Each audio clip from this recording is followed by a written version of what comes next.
Welcome back everyone. Quickly, let's continue our discussion on CSS height and width and also max width property. And right now we'll be discussing about the CSS height and also the width values. The height and width properties may have the following values. It can have auto value, length value, percentage value, initial value, inherit value. The auto value, this is the default. The browser calculates the height and width itself. The length value defines the height or the width in pixel or cm, in px, cm, and so on and so forth. The percentage defines the height or the width in percentage of the containing block. The initial value sets the height or the width to its default value.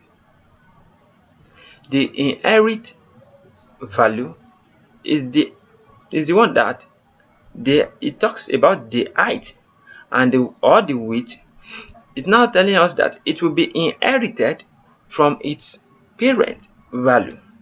Definitely, when you specify the inherit value, this is talking to the height or the width that they should inherit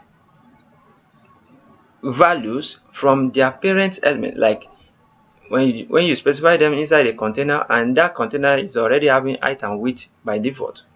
So like every container used to have, every element have its own height and width by default. So when you specify inherit, it's going to inherit from the previous element you specify inside. Like let's say in the next tutorial we are going to be exploring this in deep details, but I want you to notice that we are having inherit for inheritance.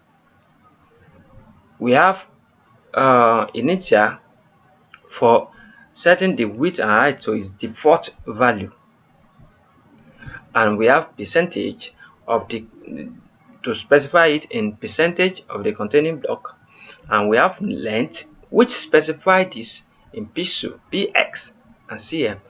So we have auto, which is the default value.